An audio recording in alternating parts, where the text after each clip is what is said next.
Right. Good evening, everybody. My name is Cole Robinson. I'm the Vice President of Government Affairs for the American Conservation Coalition. We have a really exciting event here tonight.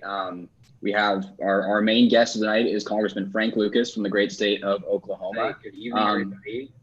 And we also have Nathan Kane, one of our star activists in Oklahoma, who's been an incredible champion for ACC. And I'm going to turn it over to Nathan now to introduce the congressman, and then we can dive into this conversation. Thank you, Quill. I'm really happy to help moderate tonight's conversation with you and our special guest. So for those of y'all who don't know, Congressman Frank Lucas represents Oklahoma's 3rd Congressional District and serves as the ranking member of the House Committee on Science, Space, and Technology. Earlier this year, Representative Lucas expressed his support for the American Climate Contract and the innovative approach to tackling climate change. So Congressman, thank you so much for joining us. And I'd like to first give you a couple of moments to address our audience and tell them about your work on the Science Committee, what it is you do as ranking member, and how you see the role of the committee as a whole. Well, first of all, thank you for being with you this evening. There's so much going on in America, across the political landscape, across the economic landscape, pandemic, just more things than can possibly be imagined. My role in this session of Congress has been the ranking member of the House Science, Space, and Technology Committee. I previously served both as ranking member and chairman of the House Agriculture Committee.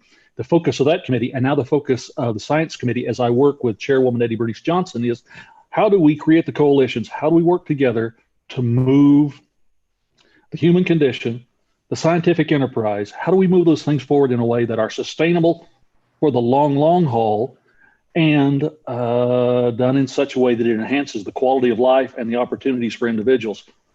I represent the northwest half of the great state of Oklahoma. It's a very diverse agriculture, energy, Main Street kind of a district.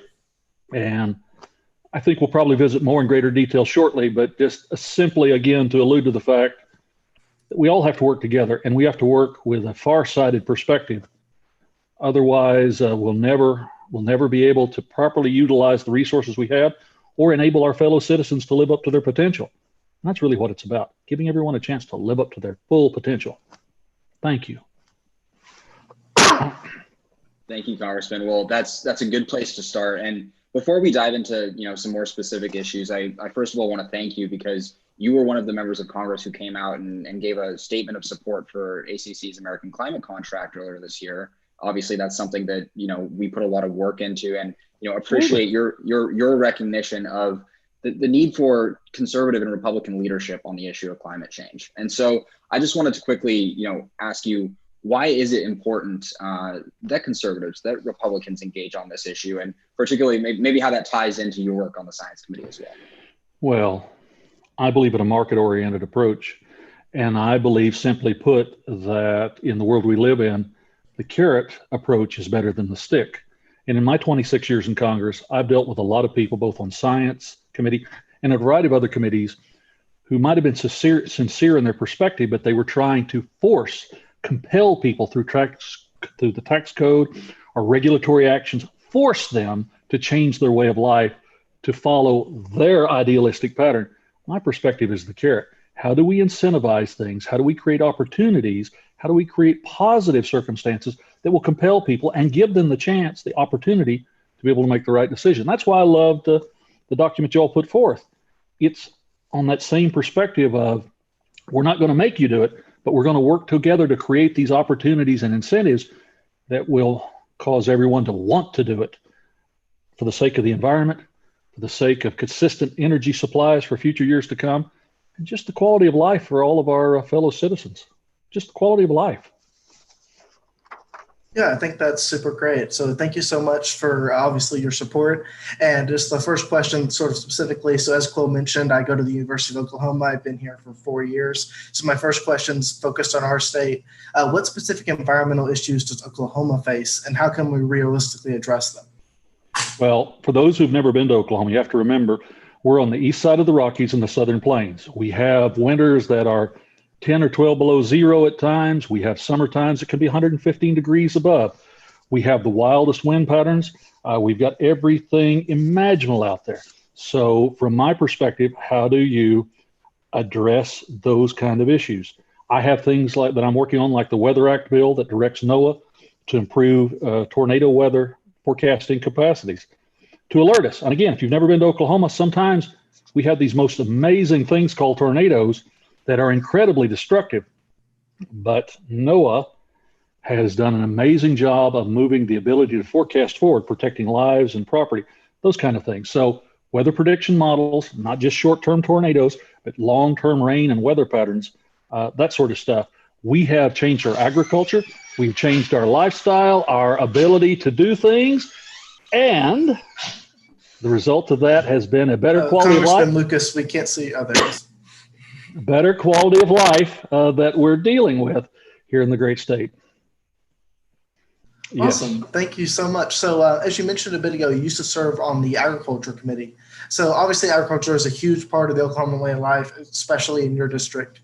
So how can you talk about how some of the natural solutions that farmers and ranchers can employ to tackle climate change? Well, conservation is a key element. We went through the Dust Bowl. Literally, the world blew away. And since then, through practices, that's one of the things I've always been impressed about conservation in this country. It's been cost share. It's been incentive based. We don't force you to do things. We provide you with opportunities, cover crops, diversity. But I'll also acknowledge to you, gentlemen, part of the challenge of doing things the right way is that we have changed the nature of the landscape, whether it's the grasslands where I live, or the forest in eastern Oklahoma, or the forest to the west of us.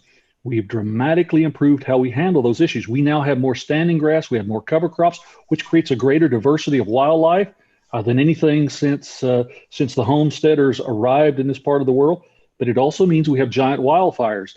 It means we have other things that my ancestors never had to deal with. So all of those sort of things, the new technology, even things like the president's proposal and my leadership in the United States House of Representatives, the trillion, we're past billions in the world we live in now, the trillion trees initiative is a way to capture carbon and sequester it. I mean, just things like that. So we're thinking outside the box. It's not the world in agriculture that it was for my grandfathers, walking behind a plow, pulled by a horse, plowing a quarter of an inch deep. The way we use our fertilizers, our herbicides, the way we do everything, more efficient, more effective, and that minimizes the amount of inputs you use, which again is beneficial to the entire ecology and all wildlife. Well, thank you so much. I love that approach and how we use the carrot approach, obviously, to just tell people, hey, here's a way that we can do this. Here's the incentives to do it so that they can do it for themselves. It's really the best way, and I agree with you. So you mentioned using trees for carbon capture. So you've been a pretty staunch proponent of both research and development into technologies like carbon capture and battery storage. So can you talk a bit about those innovations and how they combat climate change, how they tackle this issue? Absolutely. This is one of the things that the Science Committee has primary jurisdiction over in many areas of government are the basic research programs. Take, for instance, renewable energy. And in my part of the world where I live, we have great opportunities for electric wind power. From the south window of mine and Linda Lucas's house on the farm, you can see probably 20 miles of us, a line of electric windmills that start over the horizon to the east and goes all the way to the horizon to the west. It's the most amazing blinky red light display late at night. But there's wind farms all over my district, and for that matter, all over the country. And they're becoming more and more solar farms. Now, those are mature technologies. They're past the enhancing and refining the basic research part. But the challenge that we face in the country, if we're going to depend on renewables, remember, if we really want to go 100% renewable, and I personally think you have to have all forms of energy, you have to have all the best possible utilization of all those forms of energy. One of the things is how do you store the extra power? Because when the wind blows, it's perfect here. And when it doesn't blow, those windmills don't turn. When we have cloudy days, we have no sunlight for the solar panels. Right now in this country, we have basically 1 gigawatt of battery storage capacity. If we were to go to 100% renewables, think with me here for a moment. If we were able to go to 100% renewables, we would need 3,300 gigawatts of battery capacity because we'd have to be able to take all that extra production, that excess production in good weather conditions and store it for night and windless days and all those sort of things. So 3,300 gigawatts of battery capacity. And that's where things like the Department of Energy's Energy Storage Grand Challenge, trying to help focus efforts on that, matter so much. I mean, you could say what you want about those graceful windmills, and I think they're awesome, gently swirling in the wind. But if you don't have the ability to capture the extra electricity and spread it out when you need it, then it's not going to work, because then you have to have quick start backup energy sources that may not be so efficient and may not be so carbon effective to keep the power on. Because my neighbors, my constituents, as well as everyone else in this country, we want to be cool on a hot day in the summer, and we want to be warm in the wintertime, and we want to be able to go to work, and we want to have work that we go to be as cost effective and as functional as possible. So things like that. Also, there's a component here in fairness. While at different times it's not been stylish, but the fact of the matter is nuclear energy fits in this also. If you really want to have an effect on the environment, if you really want to avoid carbon emissions into the atmosphere, then nuclear energy is part of it. We haven't built any modern generation atomic plants, guys, in your lifetime, basically. Yeah. And pretty close to my lifetime, too. Even though 10% of the world's electricity is generated by nuke, we're missing out on that great opportunity. So how do we create not just a safe, reliable, scalable type of atomic power, nuclear power? We've got to convince the public to let us do that. And that's where, again, that carrot approach, explaining why it's so important, what the cost benefits are, what it will do for decades and decades and decades, is a critically important thing. But it's literally all of the above. So, Congressman, I want to ask a little bit about something you mentioned there, and I think this is something you probably know a lot about with your interaction with DOE. The difference between, supporting a new technology grow and propping up an existing scaled technology. Because I think that's something a lot of people don't quite understand. I mean, we want more wind energy, but you said wind energy is already mature. So can you tease that out a little bit more for us? There are those that I serve with in Congress and even on the committee who are well-intended people, but who think certain forms of energy are sexier than others. And they continue to try to drive resources in that direction. I would suggest that, for instance, wind, the blade development and the generator designs and all of those issues are now a mature industry. Will there be refinement? Yes. But electric wind power, for instance, is now profitable enough they can take that on themselves. We need to drive our resources in energy research, as well as all forms of research, in the areas where private industry, where individuals, where companies cannot invest the necessary dollars to make the breakthrough efforts, because it won't yield a rate of return sufficient enough to make the banker or Wall Street happy. That's where these other things like battery storage and the next generation of nuclear plant comes in. Once done, those too will become mature industries. Those too will be cost effective. We'll all have cheaper power for it, but we've got to make those investments now. The Science Committee has jurisdiction over about $50 billion in research monies. And of course, we're primarily NASA and we're a variety of other things, but we drive the basic research dollars. I have advocated through SALSTA and other bills that I've authored and I'm working on with other folks, that if we're going to make a quantum leap forward technology-wise, if we're going to stay ahead of our competitors around the world, and there are countries that are spending massive amounts of money to not only try and catch up with us in a variety of research areas, but accelerate past us, we can't let that happen. We just can't let that happen. And the technologies we develop will be the safest, the most cost-effective. And then if you are a market-oriented person, we'll be able to sell or license those to the rest of the world, and the whole entire planet will be better off. Yeah, I think that's a really important point. So going back to the American Climate Contract, a big part of that was being able to design those innovations using the power of American innovation and then giving that out to the world. So I'm really happy to see that you've taken that in, like you fully agree. and that we're all on board there. I did want to note a bit as far as rural communities go, because obviously Oklahoma, we have a lot of rural communities here. I'm from one.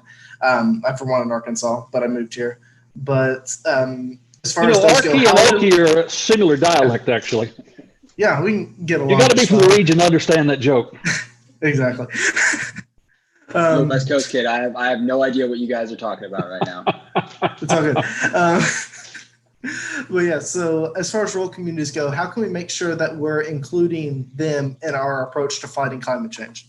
Well, we have to in all these areas because rural households are especially vulnerable to energy price swings. Exactly. When you have so many miles between customer, think of a country utility, whether it's a rural electric or investor owned, it's so many miles between customers versus the urban areas where it's so many customers per mile, hundreds or thousands of customers versus dozens or tens of miles between customers here. How do we make sure that those families have reasonably affordable power? That's why in so many ways, I want to be very careful as certain of my colleagues want to force the immediate transition away from certain fossil fuels and mandate 100% renewables automatically. Now, by that, I'm not necessarily referring to coal, natural gas, which, by the way, the massive adoption of natural gas to create electricity has been one of the key elements in the collapse. Well, that's not a fair word. In the really amazing decline in the amount of greenhouse gases emitted in this country. We see our friends in Europe who've mandated certain things, and yet their emission numbers keep coming up. Point is, you can't forget about rural America, and they're just an example of why this has to be done in a way that will benefit everyone and be cost effective for everyone. Because it doesn't matter if you have the most wonderful energy source in the world and you can't afford any of it. If your local factory can't afford to use energy for a process, then it's for naught. It's for naught. And not everybody on the world has the same standards we have in the United States, no matter what they may say. And just shifting production of an item from a relatively clean environment like the United States to a dirty environment somewhere else, yeah, maybe temporarily the consumer gets a product at a cheaper price, but ultimately the environment and the planet and our future will pay the price. Yeah, I think it's really important. Sorry, Nate, I wanted to follow up on that real quick because I have this theory that, by empowering rural communities, I think for a long time, climate change and addressing climate change, because of the people who have been bringing that message, and also the way they talk about it, I think many people in rural communities have felt like they're under attack when we're talking about climate change. And I'm wondering, Congressman, do you think by flipping the script and saying, our farmers, our foresters, our ranchers in America actually are on the front lines of addressing this issue and have the conservation knowledge to do it, do you think that can really switch up the politics of climate change? I absolutely do. I absolutely do. And when you point out the successful track record of all those entities already, sometimes people forget farmers are individuals. I live on a farm that's been in the family since 1914. My sister lives on a farm that's been in the family since 1902, and we're in a relatively young state.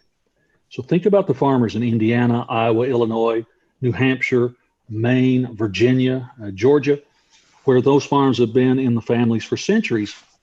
You care about the soil. You care about the quality of the water in the streams and in the underground aquifers. You care about what's in the air around you. Sometimes there's this perception from people who maybe have not spent much time out in the countryside that we're a bunch of Neanderthal ogres out here chopping up and grinding down and turning everything upside down. No, we're the original stewards of the soil, of the air, and of the water. And with the development of better technologies and the incentives to utilize those so that we can encourage people. I mean, it's one of those things, again, talking about economics. If you come up with the most brilliant plan to sequester carbon on somebody's property and efficient ways to use energy and a variety of other things, but yet you drive up that individual's cost by requiring them to do it, one, they won't do it.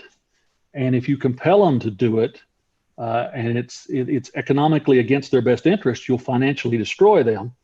And we can't give up the ability to raise, by the way, the cheapest, cleanest, highest quality food and fiber in the history of the world, as we do in the United States now. So yes, I think we flip the narrative, and I think we make a real difference out there. Again, it comes back to investing the money to provide the folks with the tools and the ability that are cost effective and in their and the consumer's best interest too, to move forward. Heaven forbid you don't use a stick. All you do is make people mad. Use a carrot to encourage positive change.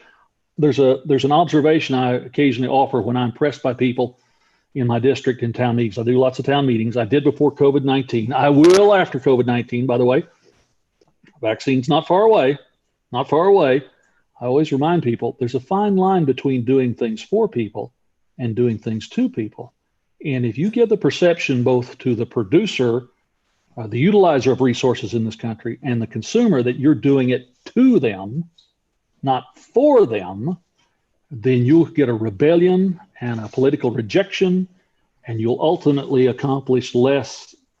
You'll set the whole process back. So I want to be positive. I want to be forward focused. And that's why I appreciate the fact of being with you all this evening. Yeah, we really appreciate you being with us too. And I don't know if you know this, but this week is actually Nuclear Science Week. So I'm really glad that you brought that up a bit. Do you know anything about that going on right now, any of those events? Well, on two fronts. We are making investments, the United States government is, with a number of other entities in France on ITER, an energy generation project to duplicate the sun. Using fusion power. There's a full-scale model that's being completed that will begin to run hopefully in the next few years. The goal is not to, this particular project, create a project that generates fantastic amounts of energy out of water initially, because that's what we're talking about, hydrogen and oxygen, but to get the model to the point where it generates more energy than it consumes. Those slow baby steps moving forward, because that's ultimately the energy source. If we can duplicate the sun, and that is the ultimate form of basic, call it pure research if you want, then all these other issues become academic.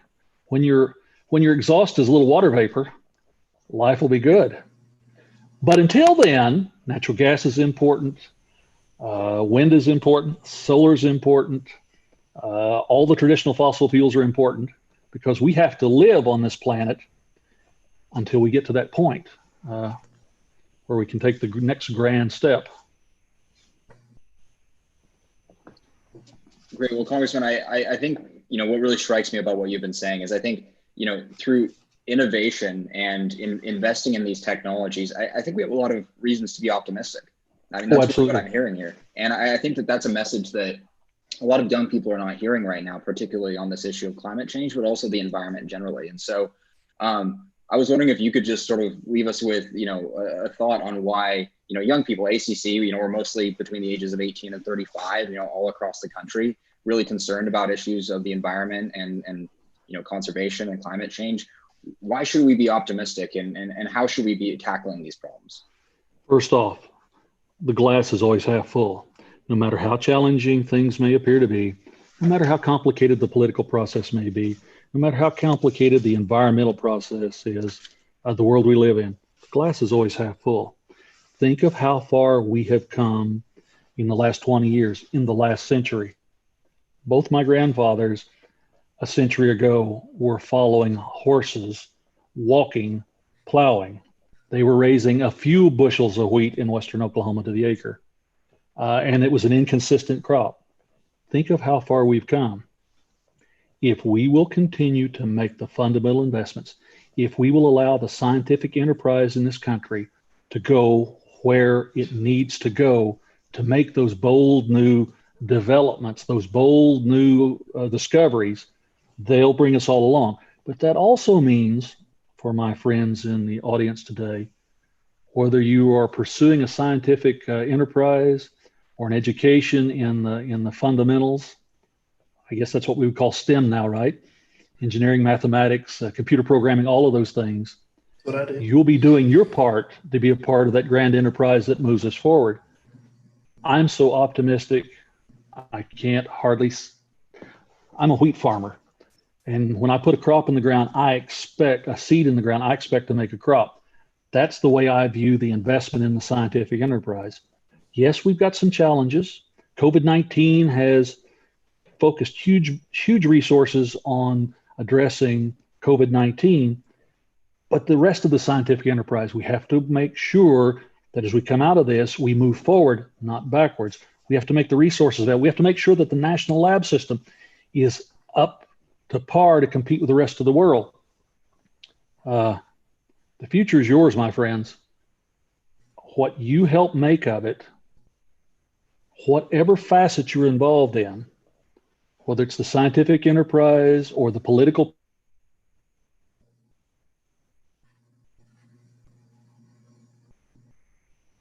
Did we lose him for a bit? I think we lost him. Let's give it a couple of seconds and see if the congressman's able to hop back on. Yeah.